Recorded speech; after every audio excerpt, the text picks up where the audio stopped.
آج کے دن کیا کیا؟ اکمل تو، اب ذرا سمجھیے گا، اکمل تو لکم دینکم و اتمم تو، اس کو یاد رکھیے، اکمل تو اتمم تو، ٹھیک؟ اکمل کیا ہے، اکمال ہوا ہے، اتمام ہوا ہے۔ اکمال کس کا ہوا ہے؟ اکمل تو لکم دینکم، تمہارا دین، تمہارے دین کو جو تم پیش کر رہے تھے اس دین کو ہم نے کامل کیا ہے آج کے دن۔ وَأَتْمَمْتُ عَلَيْكُمْ نِعْمَتِي، اور تمہارے اوپر اپنی نعمت کو تمام کر دیا۔ سمجھ میں آئی بات کہ اکمل تو اور اتمم تو۔ اچھا اب تیسری چیز کیا ہے؟ آخری کہا وَرَضِيتُ، اس کو نہ بھول جائیے، ہم یہاں تک نہیں جاتے۔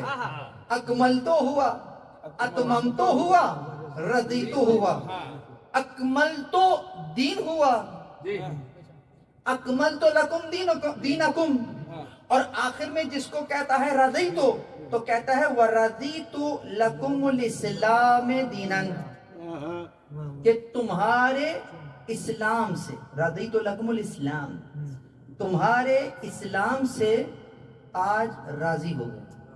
سبحان اللہ۔ ابھی دیکھیں، سنتے جائیے کہاں کہاں ہے۔ تو تمہارا دین کامل کیا، نعمت کو، اپنی نعمت کو تمام کیا، اور تمہارے اسلام سے آج راضی ہو گیا۔ منطق میں اس کو ہم کہیں گے یہ منطوق ہوا، یعنی جو کہا۔ اس کو پلٹ دیجئے پیچھے تو جو کہا نہیں ہے وہ مفہوم ہوگا، جو اس سے ملتا ہوگا۔ جو کہہ رہے ہیں وہ تو یہ کہہ رہے ہیں، لیکن اس کہنے کے پیچھے جو کہہ رہے ہیں وہ مفہوم ہے۔ اس کہنے کے پیچھے جو کہا نہیں ہے لیکن کہہ دیا ہے، اور وہ مفہوم ہے کہ آج کامل کیا ہے، آج نعمت تمام کی ہے، آج تمہارے اسلام سے راضی ہوا ہوں۔ تو اس کو پلٹ دیجئے تو پھر کل تک کا جو اسلام رہ گیا ہے اگر وہی دوبارہ سامنے آئے گا تو وہ اسلام تو ہوگا لیکن میں راضی نہیں ہوں گا۔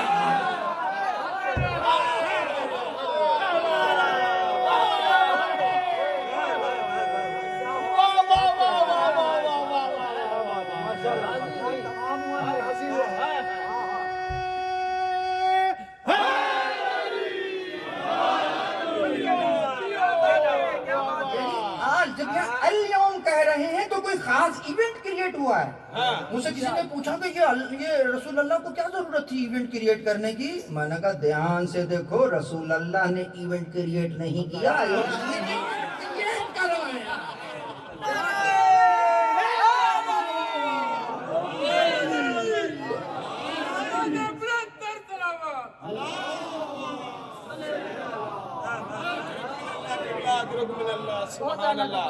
گویا کل تک تمہارا دین کامل نہیں تھا، کل تک نعمت تمام نہیں تھی، اور کل تک کے اسلام سے اللہ راضی بھی نہیں تھا۔ اب کچھ اعلان ہوا ہے، اس اعلان کے بعد بہت توجہ، اس اعلان کے بعد وہ تو راضی ہو گیا ہے لیکن ساتھ میں ایک اور کام بھی ہوا ہے۔ دیکھیں نا، آج تو میں پوری باتیں کرنے آیا ہوں۔ آیتوں کو ذرا آدھا سچ تھوڑی بولا جاتا ہے بھیا، پورا درود پڑھیے محمد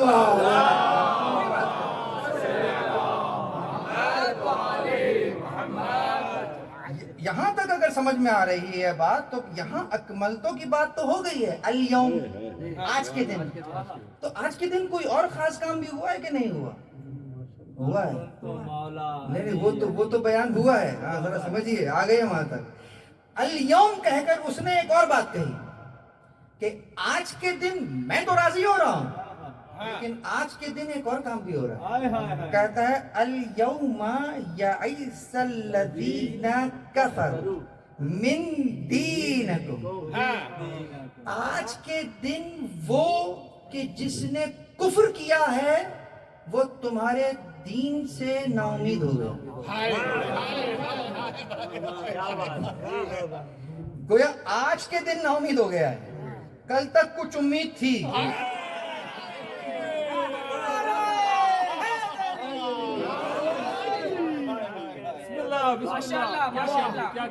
اگر سماعتیں بیدار ہیں تو ایک جملہ کہوں گا، لیکن وہاں وہاں تک درود کی آواز آنی چاہیے. درود پڑھیے محمد وہاں.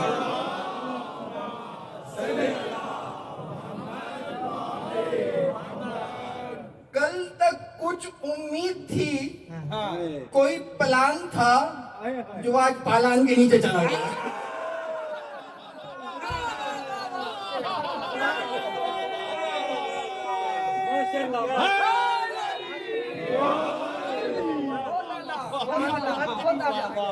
خدا معلوم کتنے پلان تھے جو پالانوں کے نیچے دب کر رہ گئے.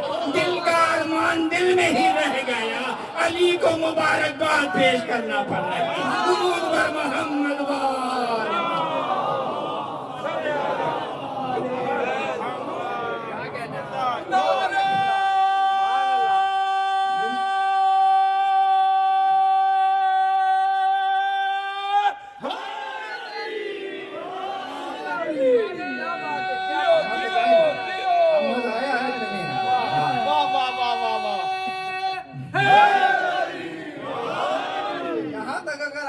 تو آئیے اس آیت کو آج 1447 ہجری میں لے آئیے. بہت توجہ.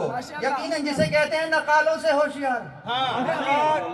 جینین پروڈکٹ لینی ہے ہم نے, نہ فرسٹ کاپی, نہ سیکنڈ کاپی, نہ تھرڈ کاپی. تو پھر کون کون سی پروڈکٹ ہوگی اب ذرا سمجھیے کہ یقیناً آج کے دن ہم راضی ہو رہے ہیں, وہ نا امید ہو رہا ہے. تو اب اس چیز کو سامنے رکھ جاؤ کہ جب اللہ راضی ہو رہا ہے تو وہ نا امید ہو رہا ہے. اچھا اب یہ منطوق ہے نا, مفہوم کیا ہوگا؟ اگر وہ راضی ہوتا ہوا نظر آ رہا ہو تو سمجھ جانا پھر اللہ راضی نہیں ہو رہا. اگر اس کی امید بن رہی ہو, اگر ہمارے اس اعلان کے بعد وہ نا امید ہو رہا ہے, تو اب اگر کافر تم سے امید لگائے ہوئے ہو تو سمجھ جانا کلمہ تو پڑھ رہے ہوگے لیکن اللہ اس اسلام سے راضی نہیں ہوگا. درود بر محمد. کافر نے امید لگائی. اب جاؤ جا کے گلوب پر دیکھو, آج کے حالات دیکھو, کافر کس سے نا امید ہے اور کس سے امید لگائی ہوئی ہے. کون اس کو ایئر اسپیس دے رہا ہے, کون فیول بھر کے دے رہا ہے. وہاں امید نظر آ رہی ہے. نا امید فقط علی محمد سے نہیں.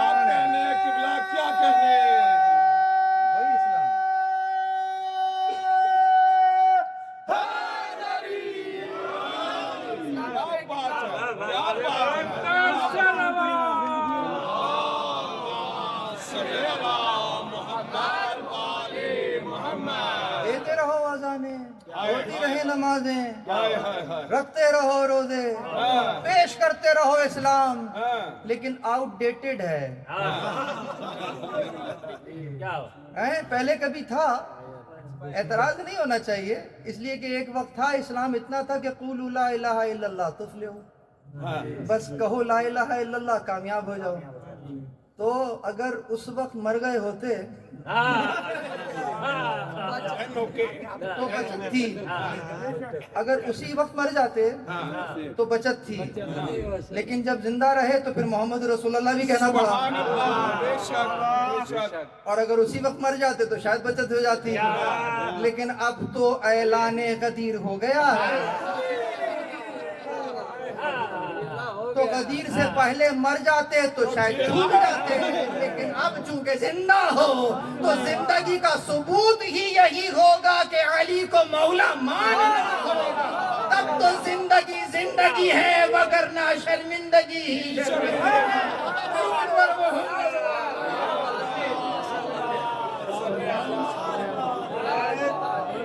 سنتو قبلہ سنتو نعرہ حیدری.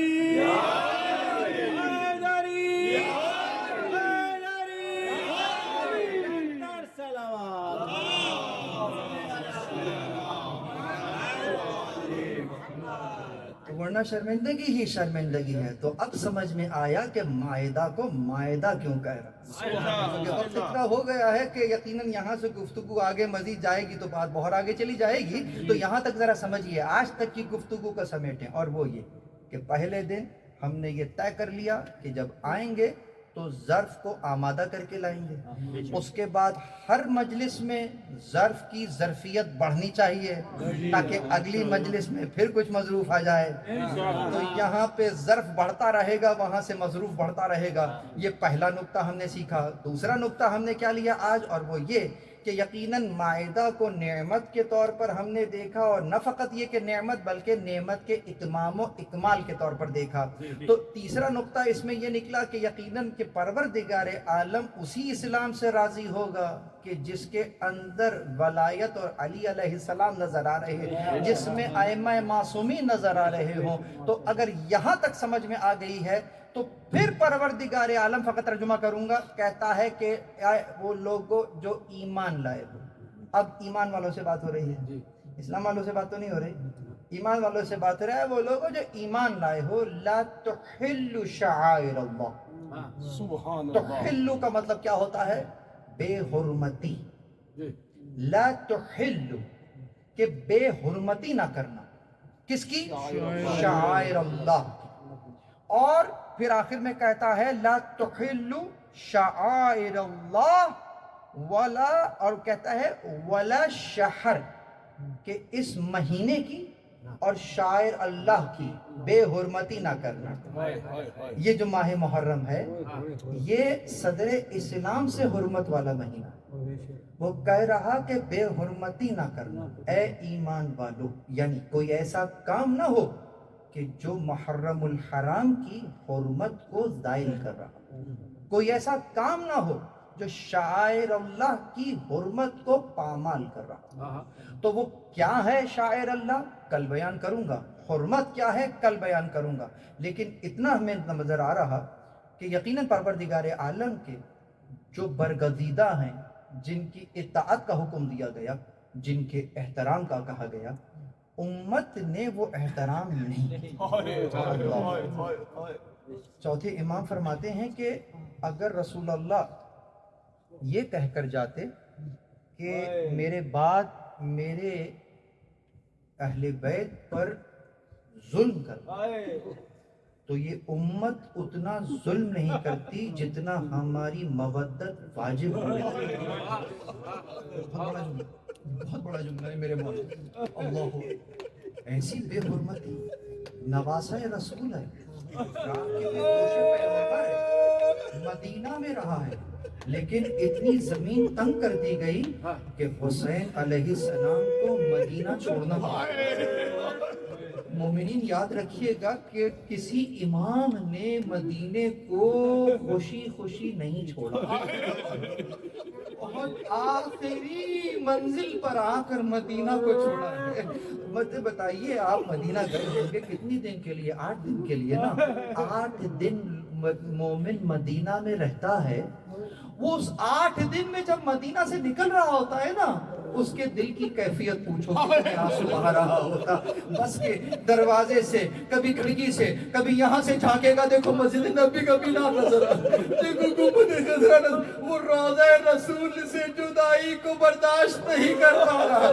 تم 8 دن رہے ہو حسین آغوش میں,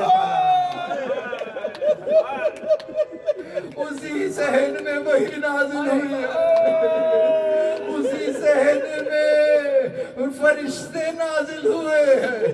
ارے حسین نے وہ مدینہ چھوڑا ہے جو اس کے نانا کا مدینہ ہے, جو اس کے بابا کا مدینہ ہے.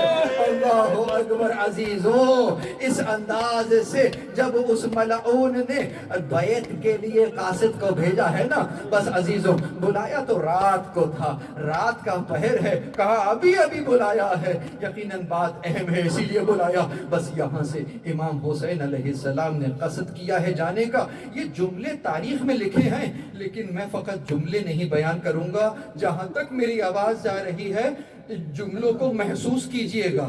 کیا کہا؟ کہا امام رات کے وقت گورنر کے دربار میں جا رہے ہیں. جب جانے کا ارادہ کیا بی بی زینب نے سامنے کہا جوانہ نے بنی ہاشم کو بھی ساتھ لے کر جائیے. سمجھ میں آیا؟ رات کا پہر ہے, بی بی زینب کو معلوم ہو رہا ہے, سمجھ میں آ رہا جیسے رسول اللہ کی حفاظت ابو طالب کر رہے, حسین کی حفاظت زینب کبریٰ کتنی چاہتی ہیں اپنے بھائی کو. جوانہ نے بنی ہاشم ساتھ گئے. امام نے ان کو یہ کہہ دیا دیکھو میں اندر جا رہا ہوں, تم سب باہر رکو, اگر میری آواز بلند ہو جائے پھر تم دروازے کے اندر آ جانا. بس عزیزو مختصر یہ مسائل پڑھوں گا. کہا اگر آواز بلند ہو جائے. اندر امام گئے ہیں, امام نے مکالمہ کیا. کیا مکالمہ کیا میں نے چھوڑ دیا, لیکن ایک موقع ایسا آ گیا کہ میرے مولا کی آواز بلند ہوئی. دروازہ بند ہے, اندر سے بند ہے, امام کی آواز اندر بلند ہو رہی. جانتے ہو سب سے پہلے دروازے سے کون اندر داخل ہوا؟ ابوالفضل نے دروازے پر ایک ہاتھ مارا, دروازہ اس انداز سے کھلا, پہلے میرا مولا اندر داخل, غازی ابوالفضل داخل ہوئے. کہتے ہیں اے ولی, اے حاکم مدینہ, یہ کس کے قتل کی بات ہو رہی ہے؟ بس عزیزو میرے مولا نے غازی کے جلال کو دیکھا, غازی کو لے کر باہر تشریف لے آئے. یہ رات کا پہر ہے, صبح نمودار ہوئی. کیا دیکھا؟ دیکھا اہل بیت مدینہ چھوڑ رہے. مدینے والو, ارے روح مدینہ رخصت ہو رہی ہے. بس عزیزوں قافلہ تیار ہو رہا تھا. بس اسی اسنا میں اعلان ہوا, اے مدینے والو اپنی نگاہوں کا نیچے علی کی بیٹیاں. عزیزو زینب کبریٰ کی سواری باہر آ رہی. کس انداز سے سواری باہر آتی ہے؟ سامنے سامنے اس انداز سے ابوالفضل العباس موجود ہے, اور پیچھے شہزادے قاسم موجود, علی اکبر درمیان میں موجود ہے. عزیزو سمجھئے امام حسین موجود ہے. اس انداز سے سواری باہر آ رہی. کس انداز سے سوار ہو رہی, ذرا سوار ہونے کو بھی سمجھو کہ کیسے میرے مولا علی اکبر نے محمل کا پردہ اٹھایا ہے, کیسے میرے ابوالفضل العباس نے اپنے زانوں کو پیش کیا ہے. امام حسین نے بازو پکڑ کر زینب کو سوار کرایا. یہ سواری کا منظر ذہن میں آ گیا ہے نا. بس اب ذرا 61 ہجری کو سامنے لے آؤ. یہی زینب کبریٰ آج بیویوں کو سوار کرا رہی. جب اپنی باری آئی, راوی لکھ رہا, میری بیوی نے سوال کرنا شروع کیا, آواز دینا شروع کی. کس حد تک آئے علی اکبر, یا حسینہ. یہ نام تو ایک مرتبہ پکارے, لیکن جب اگلا لا پکار 2 مرتبہ آواز دی, یا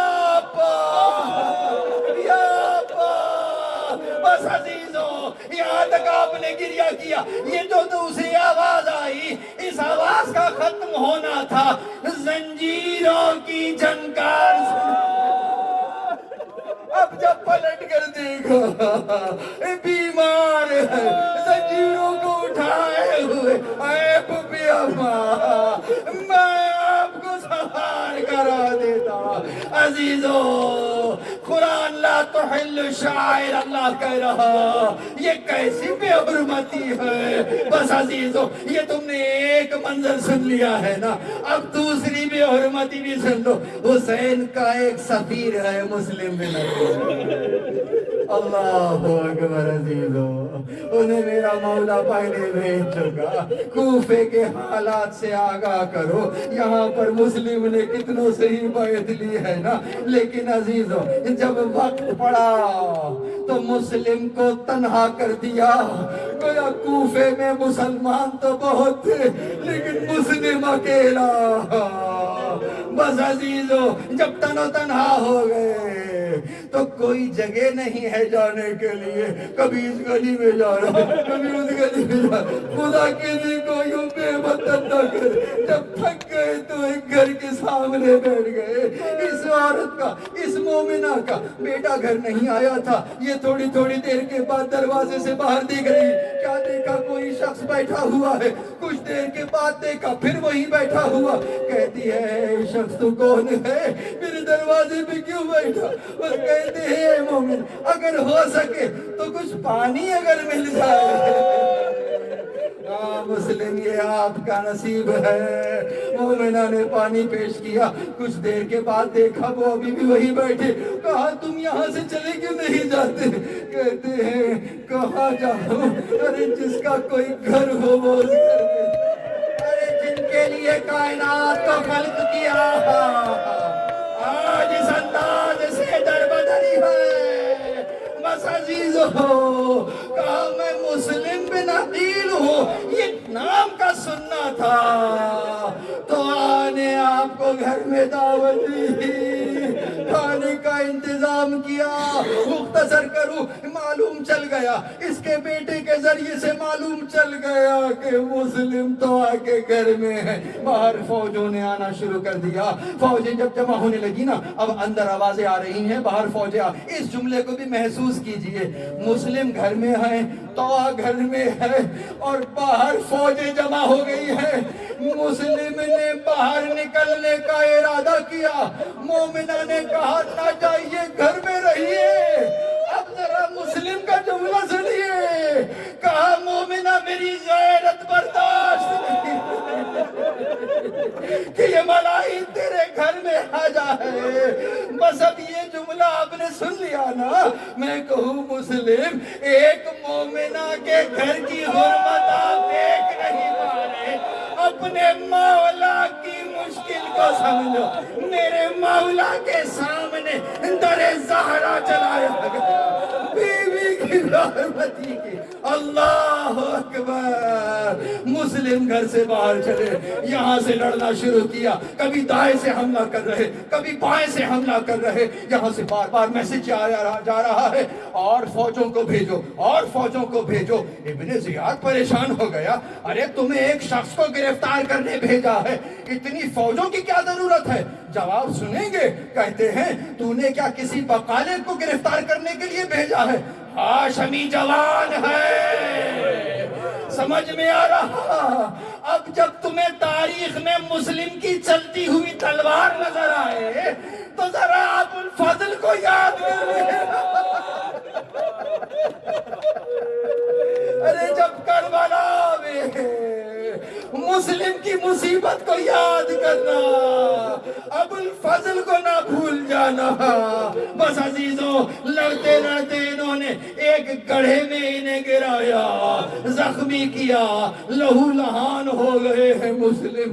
ان کو دربار میں پیش کیا گیا، سب نے جھک کر سلام کیا، نہیں کیا تو مسلم نے سلام نہ کیا۔ پوچھا تم نے جھک کر امیر کو سلام کیوں نہ کیا؟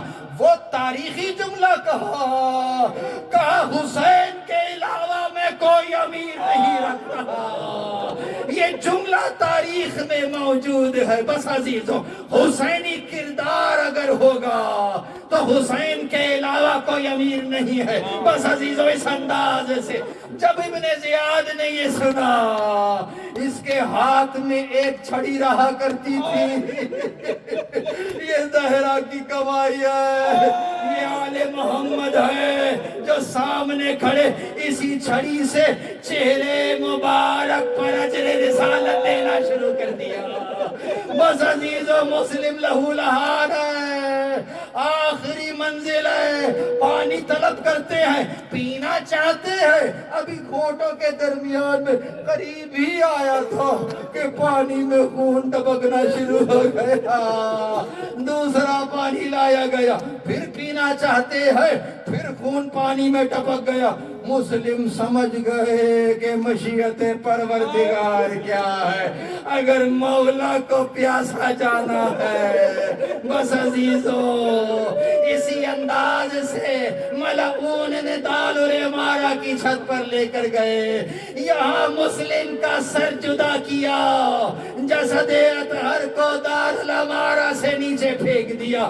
عزیزو مسلم سفیر حسین ہے، سفیر حسین کے قدموں میں پاؤں میں رسی کو باندھ کر کوفہ کی گلیوں میں اس انداز سے پھرایا گیا، بعد میں لاشے کو لٹکا دیا گیا۔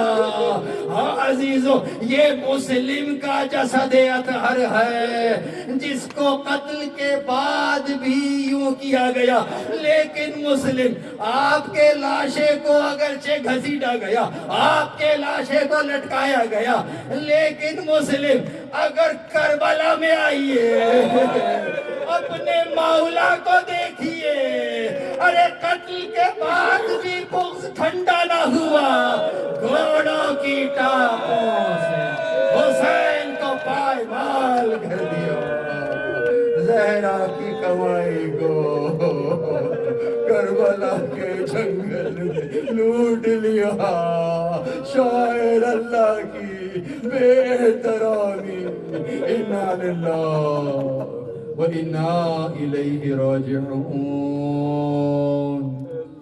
وَسَيَعْلَمُ الَّذِينَ ظَلَمُوا أَيَّ مُنقَلِبٍ يَنقَلِبُونَ۔ ماتم حسین جوش عذاب میں ضرور آؤں گی، تمہارے اشکوں کو میں ساتھ لے کے گاؤں